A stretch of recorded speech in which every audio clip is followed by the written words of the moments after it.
Watch as a business development coach talks about good business meetings. Today I'm going to talk to you about running effective meetings. Specifically, we're going to discuss 4 topics. First, what's a legitimate purpose for a meeting?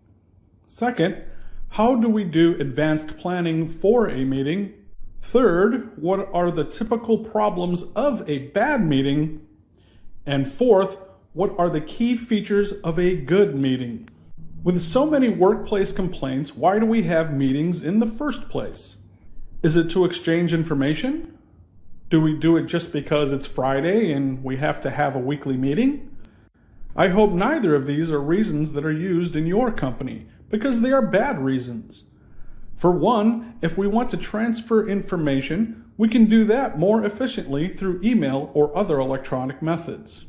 There are actually 4 valid reasons for having a meeting. The first is to discuss or debate something. The second is to engage in a brainstorming session.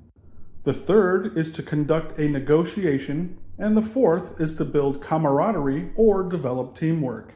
Let's talk briefly about each of these. For the first reason, to discuss or debate something, we need to have face-to-face interactions in order to properly share opinions and express our feelings, especially if the topic is somewhat controversial.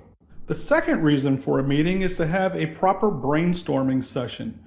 Face-to-face interactions are absolutely essential when brainstorming so that each team member can feel the group's energy and build on each other's ideas. For the third purpose, engaging in complex negotiations, some preliminary negotiations can take place electronically or over the phone, but when it comes to hammering out the details, face-to-face meetings cannot be replaced. Finally, face-to-face meetings are important when it comes to building teamwork and camaraderie. Nothing builds teamwork better than shared smiles and close interactions with team members and colleagues. As an example, if a new colleague joins the team, they feel much more comfortable if they get to physically meet their colleagues. A welcome email simply isn't good enough in such instances. So now that we know the only 4 valid reasons to call a meeting, let's talk a little about the meetings themselves, how they should be conducted for optimum efficiency and effectiveness. First, never call a meeting without telling the participants ahead of time what the meeting is going to be about. Give your participants time to reflect on the topic or topics so they can come with some basic ideas to share. Other than that, there are a few guidelines that should be followed.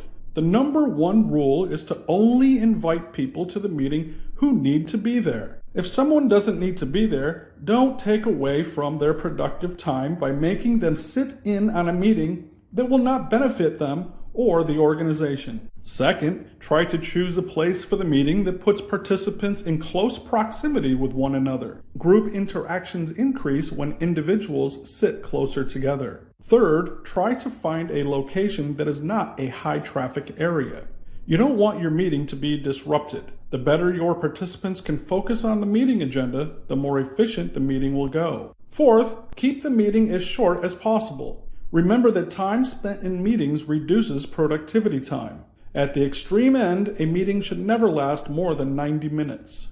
However, meetings that are kept to under 30 minutes are the most effective. Of course, this depends on the purpose of the meeting. The important thing to keep in mind is that you want all your participants to be able to maintain focus and to be able to offer the best input possible. If you get to a point in a meeting where participants aren't able to contribute effectively, it may be time to call a recess and revisit the agenda at another time. So now that we've talked about a few things that you should do to facilitate a good meeting, I'd like to point out a few things that should be avoided. First and foremost on the list of things to avoid is to have a meeting without an agenda. A proper agenda, prepared and shared in advance, preferably at least 24 hours in advance, is absolutely essential. In addition to the agenda, all meeting participants should also be sent any important documents that will be covered during the meeting. This way they can review everything before the meeting and bring ideas to share. The meeting is intended to be a time for talking about the documents, not a time to read.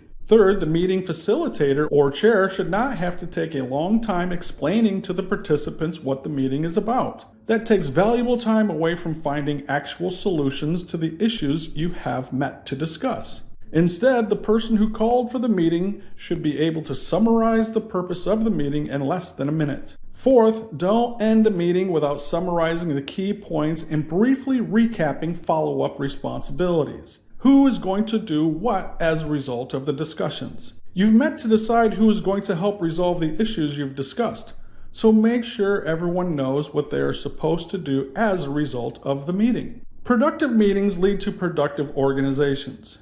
Unfortunately, most organizations waste a lot of valuable time in countless endless meetings. Armed with the advice and tips I've given you today, you can make sure your meetings help your teams become more efficient and effective.